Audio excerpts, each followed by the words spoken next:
Cube Radio.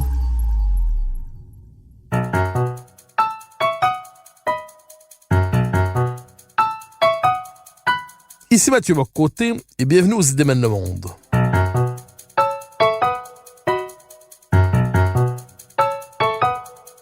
Nous chercherons à comprendre, à travers le regard des intellectuels québécois et européens, les grands débats qui façonnent notre monde.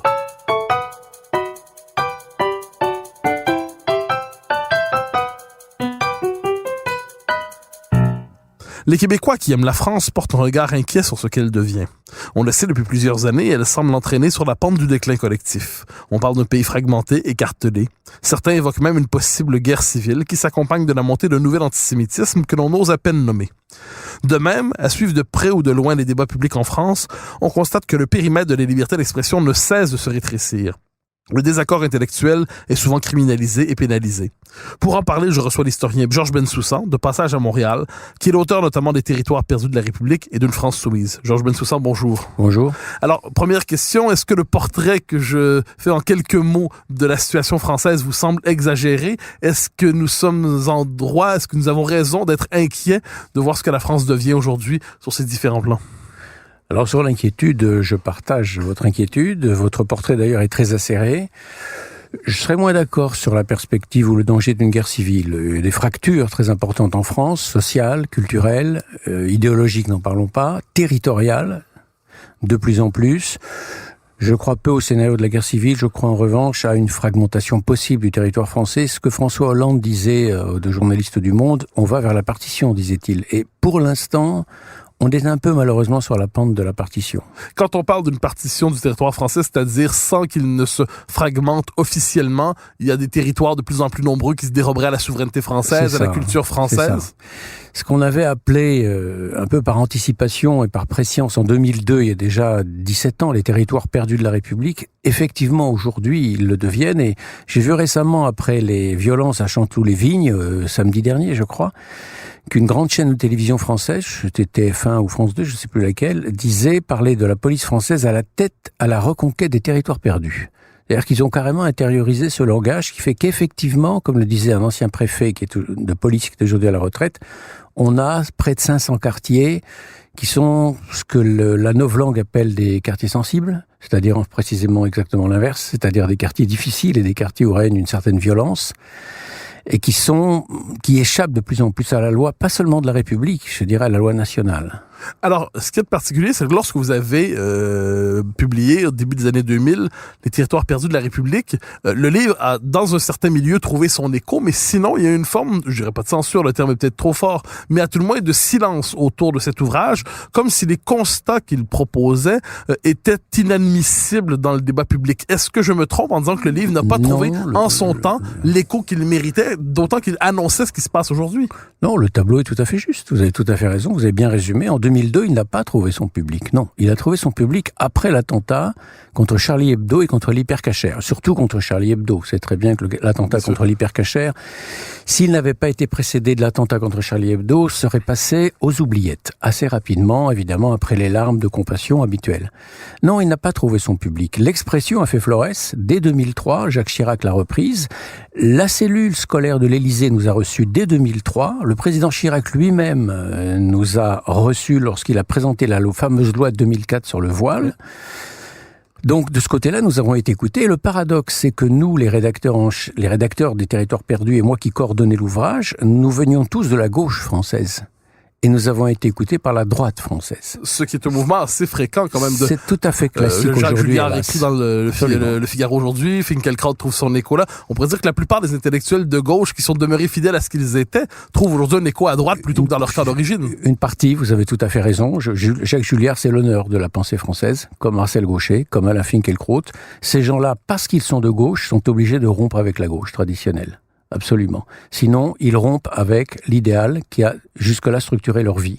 Et on peut faire confiance à Jacques Julliard là-dessus pour être un homme tout à fait fidèle à ses engagements. Et c'est précisément parce qu'il est fidèle à ses engagements qu'il ne peut plus se reconnaître dans cette gauche sociétale qui a totalement rompu, ou en grande partie rompu avec le social. Alors j'en reviens au Territoire perdu de la République.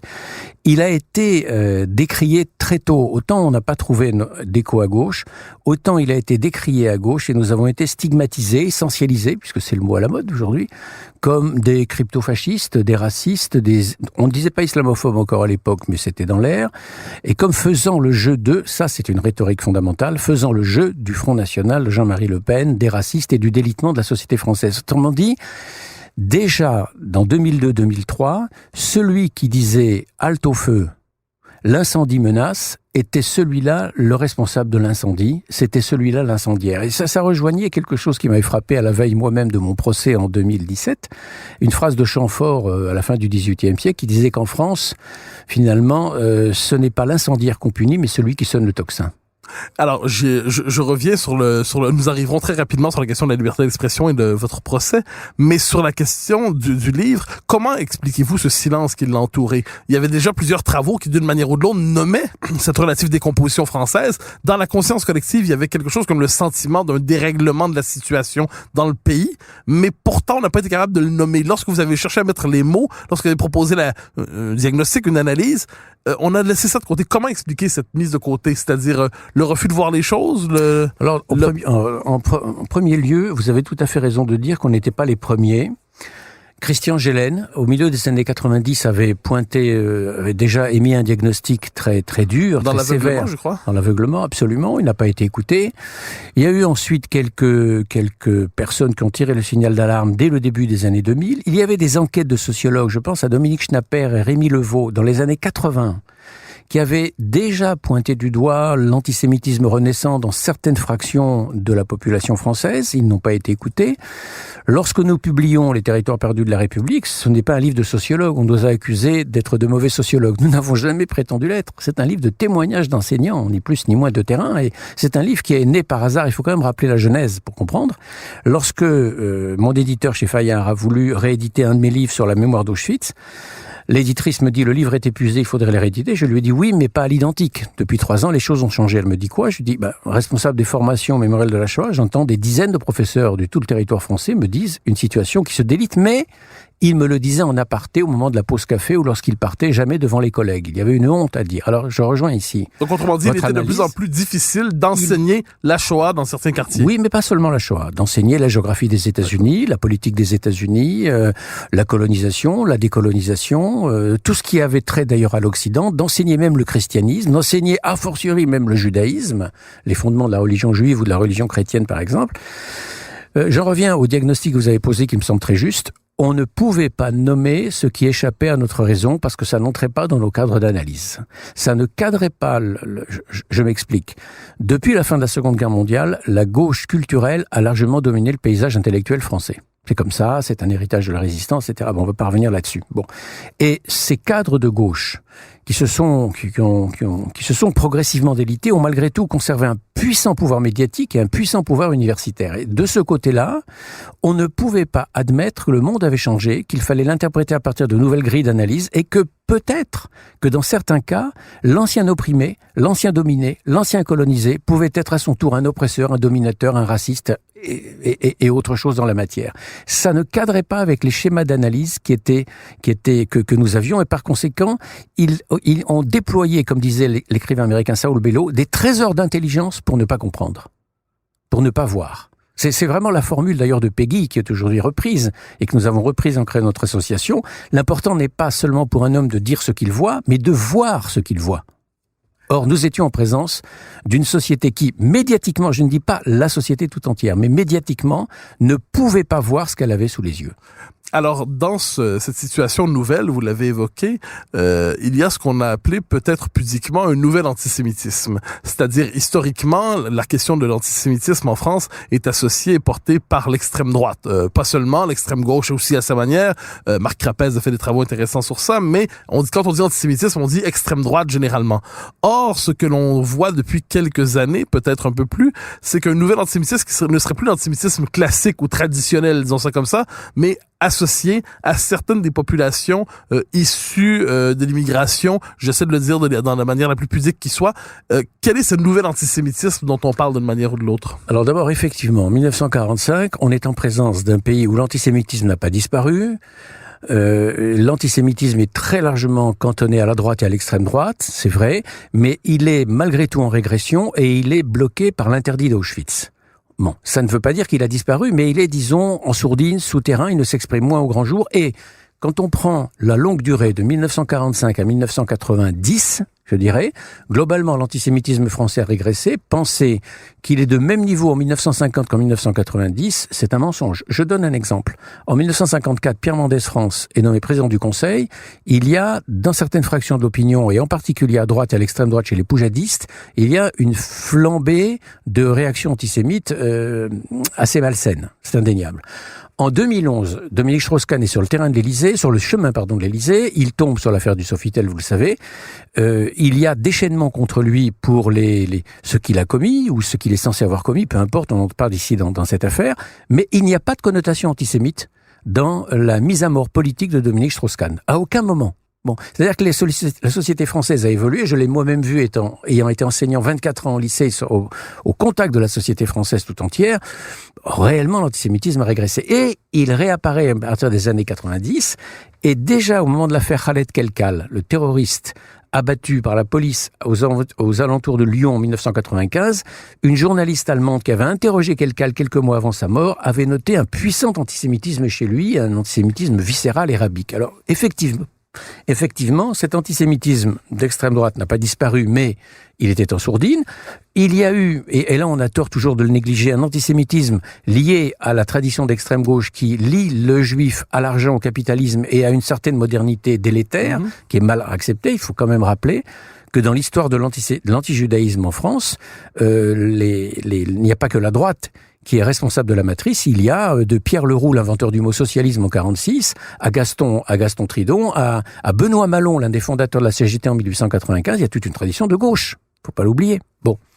Mais la nouveauté, vous l'avez dit, c'est qu'effectivement cet antisémitisme a été porté par de nouvelles catégories de population. Lorsqu'on parle de ce nouvel antisémitisme, qu'est-ce qu'il caractérise? Alors, ces nouvelles catégories de population, elles viennent souvent d'anciens pays colonisés par la France. Elles arrivent ici avec une tradition anti-juive qui fait partie de la culture traditionnelle dans certains de ces pays. Mais ça n'est pas ça le facteur déterminant. Le facteur déterminant, c'est que cet antijudaïsme matriciel, qui a été bien mis en évidence par un certain nombre d'historiens, d'écrivains et de témoins d'ailleurs qui racontent cela, a été exacerbé par le choc de l'immigration, qui a déstructuré la société traditionnelle, qui a fait chuter l'autorité masculine, qui a accru la frustration et le ressentiment. Et ce ressentiment et cette frustration s'est cristallisé sur la minorité juive qui, de dominer qu'elle était dans ces pays-là jadis, au temps de la colonisation, est devenue en France une minorité bien assise socialement, culturellement développée, souvent bien en place sur le plan universitaire, sur le plan médical, par exemple. La représentation des Juifs dans le corps médical français est impressionnante.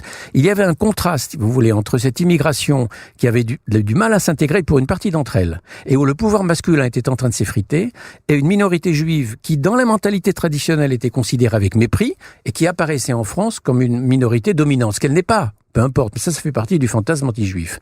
Et ça n'a fait qu'accroître le ressentiment, ce qui fait que dans cette partie de la population portée par l'immigration, ce sont souvent les petits-enfants qui sont nés en France, et souvent nés de parents français nés en France, qui ont des réflexes antisémites, pour une partie d'entre eux, plus forts que les grands-parents.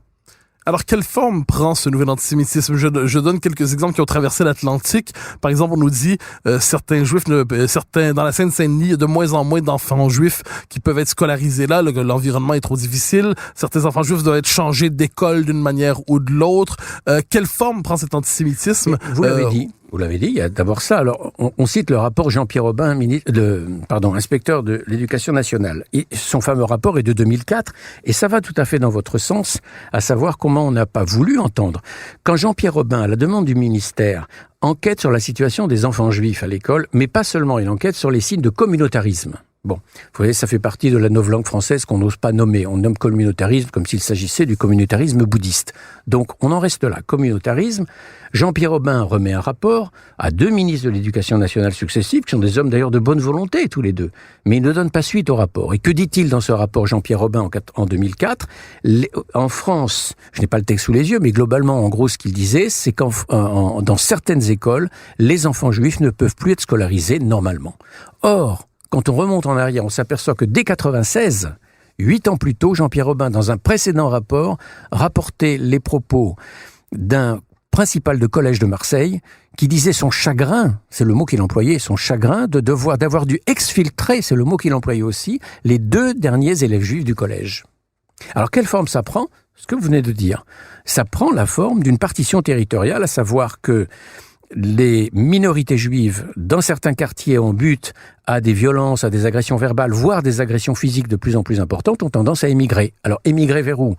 L'extérieur. Je rappelle ce chiffre. 52 000 juifs ont quitté la France pour l'État d'Israël en 16 ans, entre 2000 et 2016. Est-ce qu'il y a eu un mouvement équivalent dans les décennies précédentes ? Non. Je vous donne un chiffre.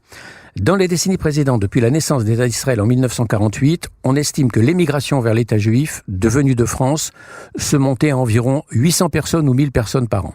En 2015, on est passé à 8000. 8000. Certes, c'est un acmé. Il y en avait moins en 2014, il y en avait moins en 2016, c'est vrai. Mais quand vous cumulez sur une période de 16 ans, de 2000 à 2016, 52 000 personnes, c'est considérable. Ajoutez à cela un effectif qu'on ne connaît pas, ceux qui sont partis vers le Canada, vers les États-Unis, vers l'Australie, vers la Grande-Bretagne. C'est-à-dire que c'est considérable. Alors évidemment, ça s'inscrit aussi dans un mouvement d'émigration de la jeunesse française, vers Londres, vers le Canada, etc. Bon, ça c'est vrai. Bon. Deuxièmement, il y a l'émigration interne, c'est-à-dire que la Seine-Saint-Denis, département où se cumulent le plus de problèmes sociaux en France aujourd'hui, la Seine-Saint-Denis a perdu en 10 ans 80% de sa population juive. Les communautés juives qui étaient jadis florissantes, avec synagogues et centres culturels, sont squelettiques aujourd'hui. Là où il y avait 400 familles il y a 10 ans, il y en reste 80 aujourd'hui. Je ne vais pas donner ici aux auditeurs de Montréal les noms des communes, on ne les connaît pas, mais voilà ce que je veux dire.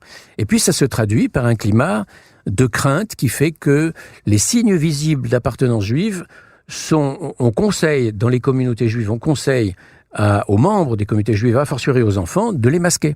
La kippa est rentrée en général dans la poche et on met une casquette. Le Magen David, l'étoile de David, est rentré à l'intérieur du chandail. La mezouza, vous savez, cette petite parchemin qu'on met au chambranle droit des portes dans les maisons pieuses, est rentré à l'intérieur de la porte et non plus à l'extérieur, donc à l'intérieur du domicile, etc., etc. Et j'ai même vu, je me souviens même, quand j'avais publié mon histoire du sionisme en 2002, cette femme qui me disait, vous savez, monsieur, je lis votre histoire du sionisme chaque jour dans le métro, mais j'ai caché la couverture, j'ai couvert le livre. Bon. Et j'en ai eu beaucoup d'autres de ces témoignages-là. Alors, est-ce que ce sont des fantasmes? Est-ce que c'est une paranoïa? Est-ce que c'est une crainte démesurée? Quand on entend aujourd'hui un certain nombre de témoins venant de cette communauté, d'où sont venues les agressions, et qui disent avec honnêteté, et qui disent leur combat, je pense à Abdelghani Merah, le frère d'Abdelkader et Mohamed Merah, je pense à Zineb Razoui, qui l'a dit dans une chronique de l'Obs en 2018, et qui m'a nommé, elle ne me connaissait pas à l'époque, et elle a nommé, n'en déplaise, disait-elle, aux détracteurs de Georges Bensoussan, cet antisémitisme, je l'ai connu au Maroc, etc. Bon. Eh bien, eux-mêmes, aujourd'hui, en témoignent. Boualem Sansal, qui a témoigné en ma faveur à mon procès, l'a dit également. Voilà les formes que ça prend. Alors, je me permets d'ajouter une dimension, parce que sur le mode du témoignage, parce qu'elle m'a marqué lorsque j'ai eu à fréquenter, par exemple, en me rendant la radio communautaire juive en France et tout ça, il y avait une protection presque quasi militaire, j'entends, très armée, presque barricadée pour la radio, donc plusieurs postes de contrôle, plusieurs postes de sécurité. Si je ne me trompe pas, on dit que certaines synagogues sont sous protection policière, peut-être plusieurs. Est-ce que la communauté juive en France vit sous la crainte d'agression physique ou même d'attentats à répétition d'une manière ou de l'autre? À tout le moins pour un Québécois qui traverse l'Atlantique, déjà que c'est étonnant de voir des CRS partout dans les rues, mais quand on voit un poste de radio ou une maison communautaire sous protection ainsi, alors qu'il n'y a pas de situation semblable de cette manière de l'autre côté de l'Atlantique, qu'est-ce que ça veut dire, cette forte protection quasi-militaire des lieux de la communauté juive? Ça accroît le sentiment d'insécurité. Alors, est-ce que cette protection est exagérée? Non. Je vous donne un exemple. Les agressions à caractère antisémite sont passées d'environ 90 chaque année dans les années 90, précisément, en gros, à un niveau effarant dans les années 2000 et 2010, c'est-à-dire qu'on a dépassé la barre des 500, et certaines années, on a dépassé la barre des 900. 900 agressions. Or, la Commission nationale consultative des droits de l'homme en France répertorie chaque année les actes racistes. Et d'une année sur l'autre, quand on lit les rapports, ça donne ceci. Les Juifs sont victimes d'entre 35 et 51% d'actes racistes dans le pays. Mais quel est le pourcentage de Juifs dans la population française? 0,7%. C'est-à-dire que les Juifs sont victimes, en gros, au mieux d'une agression raciste sur 3, au pire, certaines années, d'une agression raciste sur 2. Bon, voilà la réalité. C'est pour ça qu'il ne s'agit pas ici de paranoïa, de réflexe obsidional. Non, c'est une réalité. Et ça se traduit comment ? Ça se traduit par le fait que vous avez un pic d'agression antisémite en 2014 qui monte à 974 actes antisémites. Donc avant Charlie Hebdo. Avant Charlie Hebdo. Avant l'hypercachère. Avant l'hypercachère. Et brutalement, quand vous regardez les chiffres de 2016-2017, les agressions antisémites diminuent. Et là, on passe de 51% d'actes visant la communauté juive à 35%. Le mystère ? Non, il n'y a aucun mystère. C'est la présence policière et militaire qui a fait chuter les chiffres. Alors, comment les Juifs vivent-ils cela ? Dans la crainte, je vais vous donner un chiffre d'une enquête de 2017 qui est triste, qui est profondément triste. 1 Juif sur 3 en France envisage de quitter le pays. Voilà où on en est. Alors effectivement, la présence policière, elle est là. Ça accroît le sentiment de précarité. Ce qui est plus grave, et c'est moins connu, c'est que les Juifs ont le sentiment que, mis à part quelques élites françaises, qui sont vraiment de cœur avec elles, les Juifs ont le sentiment de vivre ce drame seuls et que c'est un problème juif, alors que ce n'est pas un problème tout à fait français. Je fais référence ici à une enquête de 2017 qui montre que, en ce qui concerne le départ des Juifs du territoire national, 61% des Français estiment que ça n'est ni bien ni mal, qu'ils n'ont strictement aucun avis sur la question. Comme si la communauté juive était déjà dans leur esprit désaffiliée. Déjà parti. Un tiers estime que c'est une mauvaise chose. Et 2 tiers estiment, une petite minorité estime que c'est une bonne chose sur leur départ, donc c'est vraiment ça un signe encourageant. Mais il y a 61% des Français qui finalement sont indifférents à l'endroit du départ des Juifs.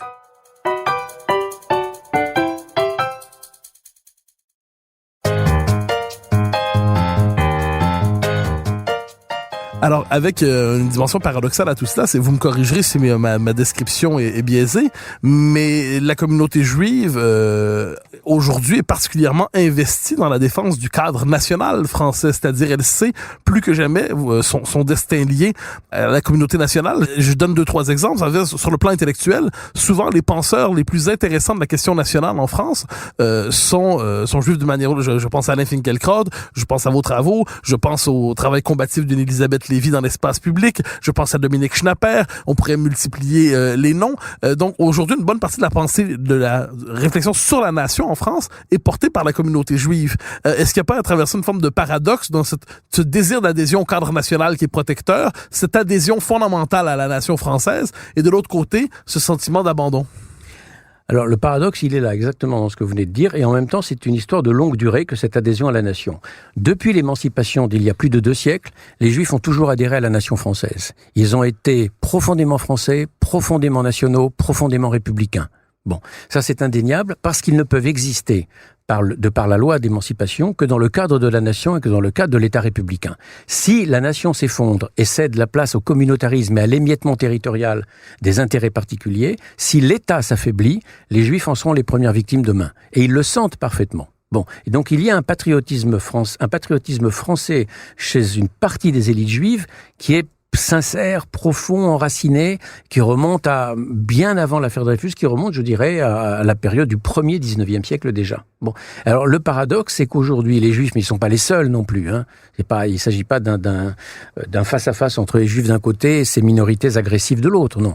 Les Juifs sont effectivement en tête aujourd'hui de la défense de la nation, parce qu'ils se retrouvent totalement en tant que minorité juive dans ce combat. Vous avez cité les noms d'Alain Finkielkraut, d'Elisabeth Lévy et de quelques autres de cet acabit. Mais il y en a beaucoup d'autres qui ne sont pas juifs et qui défendent le cadre national. On a cité tout à l'heure Jacques Julliard, par exemple. Et bien Marcel Gauchet, Pierre Manon, on pourrait en nommer plusieurs, bien sûr. Mais bien sûr. Alors, et d'autres, je pense à Christophe Guilluy, oui. Je pense à Jean-Claude Michat, ce sont des penseurs très importants du monde français, et ça rejoint peut-être notre thème de la liberté d'expression. Voilà des gens qu'on écoute peu. Alors, nous y arrivons. On entend peu. À la question qui est peut-être aujourd'hui, qui est certainement commune à nos 2 pays, bien qu'elle se pose différemment d'un pays à l'autre. Il y a ce sentiment partout présent dans les pays occidentaux, mais peut-être particulièrement en France, qu'on assiste à une régression du domaine de la liberté d'expression, un rétrécissement de son périmètre, qu'il est de plus en plus facile de se faire accuser de dérapage d'une manière ou de l'autre par les contrôleurs de la circulation idéologique dans l'espace public. Mais ça, on pourrait dire que c'est vrai partout, même aux États-Unis, pays de la liberté d'expression s'il en est un. Mais avec cette singularité française, qu'il est de plus en plus facile de pénaliser le désaccord. Il est de plus en plus facile de poursuivre quelqu'un qui transgresse les interdits idéologiques du moment, il est de plus en plus facile, en fait, d'assister à la judiciarisation du désaccord, alors que le débat devrait se tenir dans l'espace public normal. Alors là, on tombe sous le coup des tribunaux. Comment expliquez-vous, et en fait, faites-moi le portrait, si possible, de cette singularité française, et comment expliquez-vous le fait qu'on a de plus en plus d'interdits, au point même où une personne comme vous avez subi un procès, je crois tout récemment, si je me trompe pas, vous avez été, comment dit-on le terme...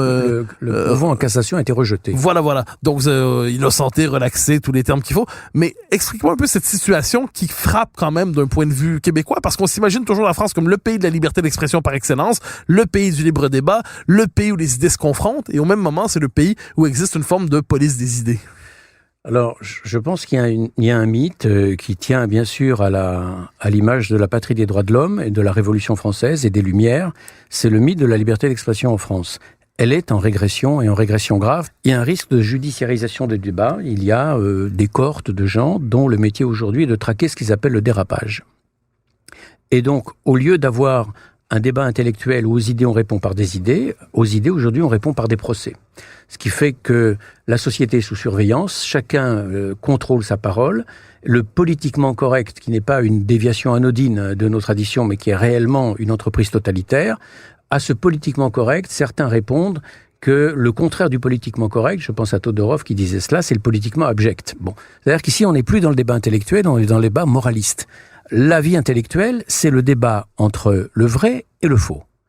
La vie intellectuelle française est en train d'évoluer vers un débat entre le bien et le mal. Comment l'expliquer ? Alors qu'aux États-Unis, où le politiquement correct est encore plus puissant, la liberté d'opinion étant la règle, article 1, la Constitution, effectivement, tout peut être dit, le problème c'est qu'ils ne disent rien. Bon, effectivement. Mais en France, on a énormément de choses à dire, et un grand nombre d'intellectuels ont énormément de choses à dire, ils n'ont pas voix au chapitre, et quand ils ont voix au chapitre, ils doivent contrôler énormément leurs paroles, au point que moi, j'ai l'impression qu'on en est en France à une situation qui rappelle la seconde moitié du XVIIIe siècle, où il faut ruser avec la censure, où il faut ruser avec la justice et les associations, dont c'est une véritable profession aujourd'hui, de traquer tout ce qui pourrait déraper pour pouvoir s'exprimer. Comment l'expliquer ? Mon hypothèse est la suivante.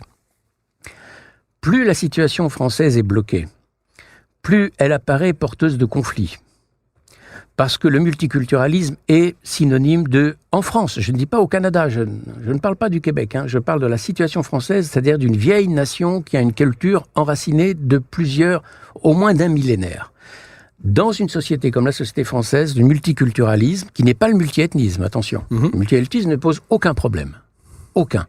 Un noir, un juif, un bouddhiste, un arabe, un musulman, un berbère, un kabyle, un coréen, un vietnamien peuvent être de parfaits français. Et l'immigration française des 50 dernières années l'a parfaitement du siècle dernier, disons, l'a prouvé. Simplement, le multiculturalisme, dans le cadre d'une vieille nation, est synonyme de multiconflictualité. Or, plus les problèmes s'aggravent en France, et plus nous avons peur de les nommer, parce qu'il y a toute une coterie médiatique importante liée au gauchisme culturel dont l'acmé a été mai 68 et les années qui ont suivi, plus la force du refoulement est telle qu'on transforme le débat en judiciarisation. C'est précisément parce que l'interdit est considérable, parce que le refoulé est considérable, que ça donne cette tension aujourd'hui qui se traduit par la multiplication des procès et l'envahissement des prétoires.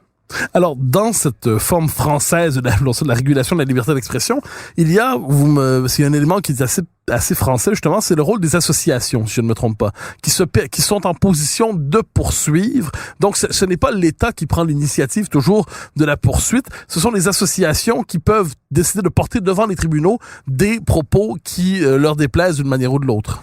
Ça peut être l'État, c'est plus rare. Ça peut être l'État, on l'a vu récemment avec le parquet concernant Éric Zemmour. Mais généralement, ce sont des associations qui sont très ciblées. On ne peut pas les nommer puisque la liberté d'expression est limitée, donc je ne les nommerai pas. Ces associations qui disposent apparemment de beaucoup de capitaux, puisqu'il faut multiplier les avocats, les frais d'huissier, les frais de procédure, multiplient les procès, par exemple. En ce qui me concerne, après mon propre procès, l'association qui a été la première à rester en justice contre moi a multiplié les procédures contre 6 autres personnes, dont récemment encore Laurent Bouvet, par exemple, le sociologue Laurent Bouvet. Bon. Ou Gilles Clavreul, qui vient d'être condamné, qui a perdu son procès. Bon. Ces associations, elles utilisent le droit, aujourd'hui, pour retourner le droit contre la démocratie. C'est un vieux procédé totalitaire, ça, d'utiliser les armes de la démocratie pour la couler. Ça a déjà été fait dans l'histoire à d'autres périodes. Je ne peux pas plus développer puisque la liberté d'expression, elle est contrainte, elle est réduite. Et donc, une de ces associations, par exemple, a attaqué Gilles Clavreul, je crois, ou Laurent Bouvet, je ne sais plus lequel des deux en justice, pour avoir été traité d'association islamiste. Elle ne supporte pas qu'on le dise. Alors, je pense qu'elle a tout à fait raison. Ça n'est pas une association islamiste, il faut le dire. C'est une association colombophile et spécialisée, entre autres, dans la chasse aux papillons. On peut le dire ainsi. Donc je pense qu'il faut absolument réfuter les calomnies qui qualifient d'islamistes un certain nombre d'associations qui n'ont rien à voir avec l'islamisme. Oui, ça, on se retrouve dans cette situation où quelquefois le langage populaire intègre par l'humour, quelquefois par l'ironie. On en vient à décrire le régime en s'en moquant sans jamais le confronter directement. Il n'y a plus d'autres possibilités. Il n'y a plus d'autres possibilités. Voltaire habitait tout près de la frontière suisse, à Ferney. Rousseau, quand il publie l'Émile, est poursuivi par l'Église, c'est-à-dire par le pouvoir culturel, intellectuel de l'époque. Il s'enfuit et il écrit une très belle lettre à l'archevêque de Paris, Monseigneur de Beaumont. On n'en est pas là encore aujourd'hui, on n'est pas loin d'en prendre le chemin. Alors, quels sont les effets dans le débat public de ces inhibitions, je dirais de cette espèce de climat de censure ou d'inhibition, parce que néanmoins les choses peuvent et doivent être dites, le réel finit toujours par percer. Est-ce qu'on peut expliquer plus que la percée a été faite depuis longtemps, mais la force durable de ce qu'on appelle le populisme dans la vie politique française à la manière d'une forme de réaction contre les interdits qui se multiplient dans l'espace public? Je dirais deux choses. La première, c'est que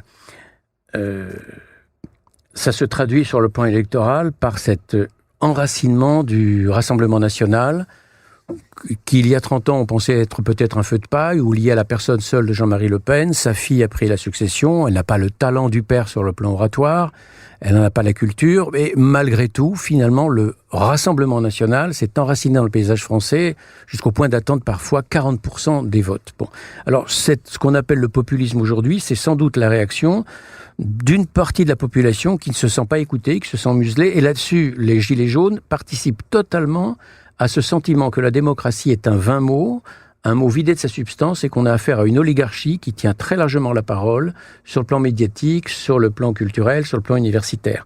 La deuxième conséquence, c'est que dans la mesure où le débat public est tronqué et où chacun a peur aujourd'hui de s'exprimer parce que les procès menacent, ça nourrit, à mon sens, dans la société française, une forme de dépression collective. Une forme d'atonie, de tristesse que tous les voyageurs qui viennent de l'étranger, qui arrivent en France, remarquent. Je voyage beaucoup, je vais souvent en Italie, en Espagne pour le travail, ou en Allemagne, ou en Israël, et à chaque fois que je reviens à Roissy, que je reviens en France, je suis frappé par la tristesse de la population.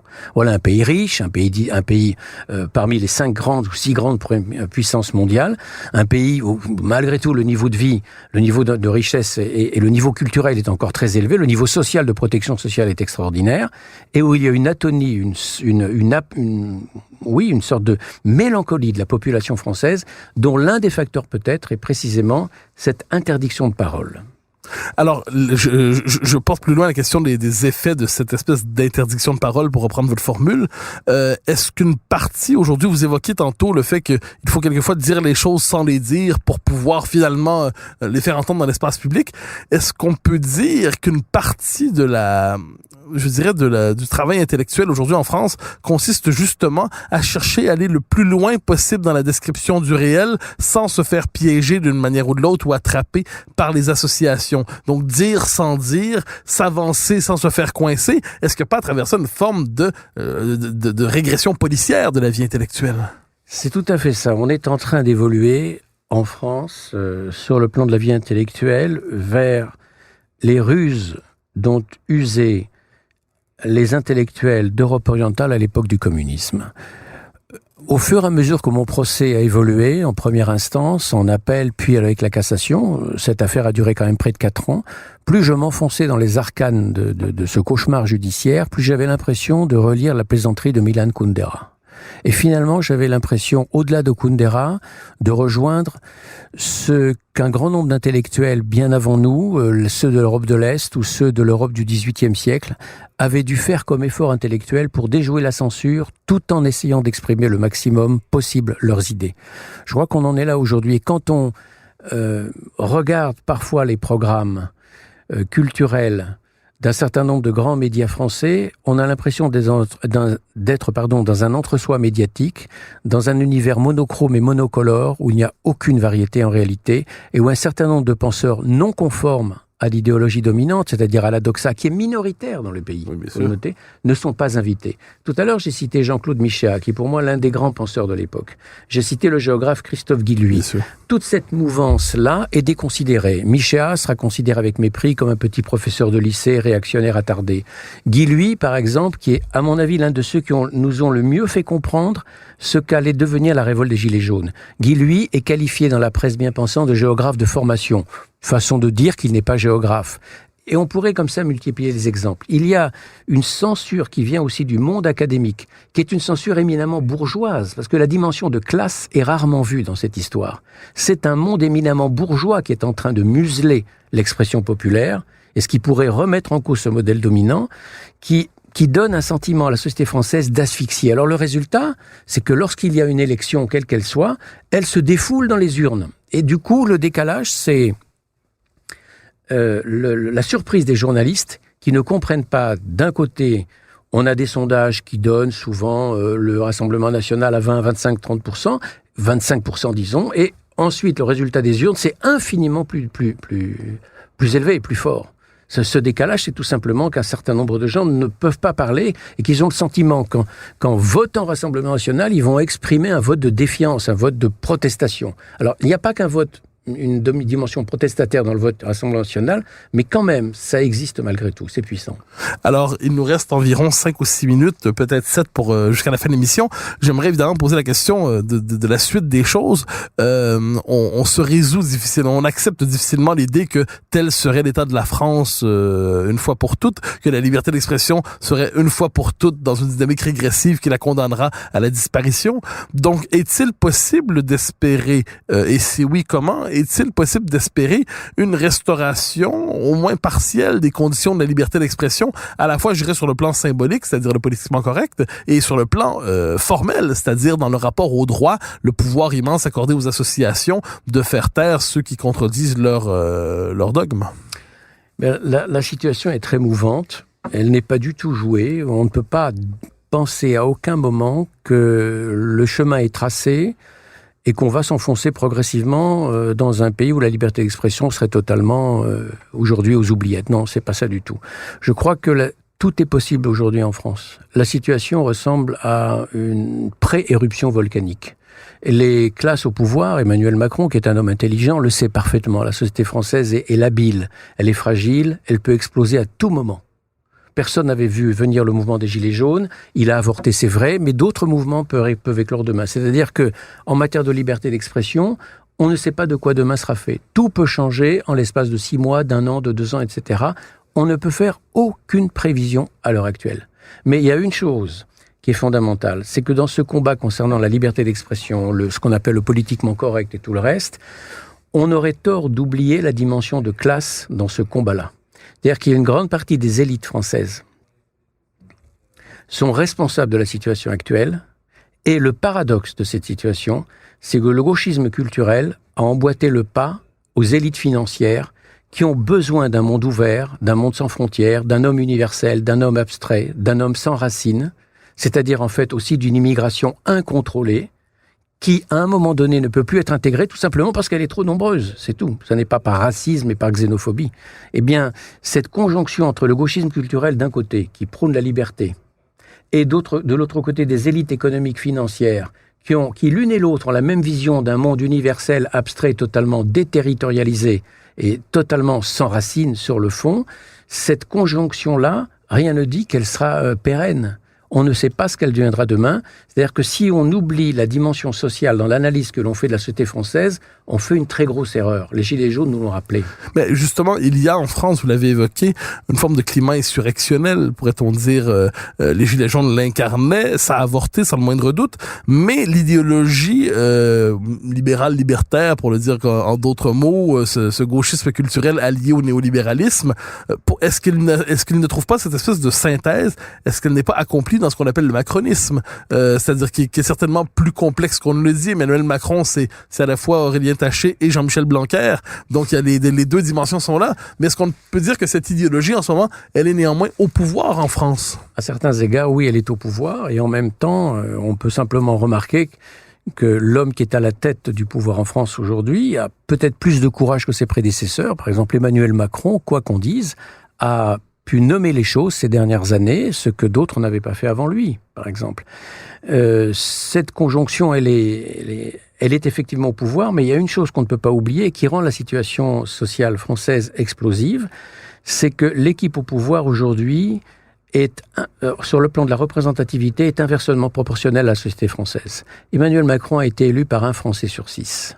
On ne peut pas oublier ça. Et quand vous regardez la composition socio-professionnelle des élus de La République En Marche, c'est assez frappant de constater qu'ils émanent à 80 ou 85% d'entre eux des couches supérieures, moyennes et supérieures de la société française, c'est-à-dire des 15% des personnes les plus aisées, les plus dotées financièrement et culturellement de la société française. C'est inversement proportionnel à ce qu'est le pays. Alors certes, il y a toujours eu une inégalité, une inadéquation entre la représentation proportionnelle et le pays réel. Mais quand vous prenez l'évolution française de la 4e République à la 5e jusqu'à aujourd'hui, ça n'a jamais été aussi prononcé.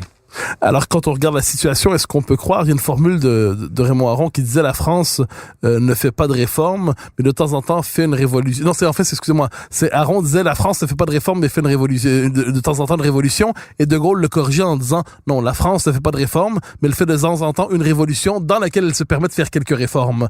Est-ce qu'on peut dire qu'aujourd'hui la France est dans une situation, je dis, pré-insurrectionnelle, vous avez utilisé le terme volcanique, est-ce que la France qui a un fond insurrectionnel, un fond révolutionnaire, la France qui a tendance à poétiser l'insurrection même quelquefois, est-ce que la France se prépare à connaître un autre grand bouleversement, un changement de régime, une crise majeure, comme elle l'a connu autrefois, ou est-ce que la puissance de régulation de nos sociétés, d'encadrement de nos sociétés est telle que ces mouvements-là tendent à se perdre justement dans la contestation populiste? Je serais plutôt d'accord avec la deuxième partie de votre phrase. Sur le fond, et d'autre part, la France et son vieux fond révolutionnaire, ça fait partie de l'imagerie de 89, de 1800 ans, 1848, c'est quelque chose qui me semble un peu caduque. Pourquoi ? Parce que depuis 1970, la France a énormément changé sur le plan social et démographique. On continue à l'appeler la France, mais un peu comme, si vous voulez, on a changé le contenu de la bouteille, on a gardé l'étiquette. Donc, on ne peut plus parler de la France dans les mêmes termes aujourd'hui qu'à l'époque de De Gaulle ou de Raymond Aron. Donc, la situation est grosse d'incertitude. La seule chose dont on puisse dire, c'est qu'elle est effectivement dangereuse. Insurrectionnelle, je n'irai pas jusque-là, elle est fragile. Parce qu'il y a, on se sent en France, et en particulier à Paris, dans la région parisienne, c'est quand même 1 Français sur 6, il y a un climat de violence latente qui peut demain déboucher sur quelque chose de tout à fait dommageable, et en tous les cas regrettable. Et si vous deviez, cette dernière question, trouver une raison d'espérance néanmoins dans cette situation présente, si quelque chose nous laisse croire que, pour les dire, si tout n'est pas foutu, qu'est-ce que ce serait? Je pense que de plus en plus, aujourd'hui, d'intellectuels se regroupent pour lutter contre cette entreprise totalitaire qu'est le politiquement correct. Et j'insiste sur le mot totalitaire. Alors, Georges Bensoussan, je vous remercie infiniment pour votre présence aux Idées mènent le monde. Merci infiniment. Merci à vous.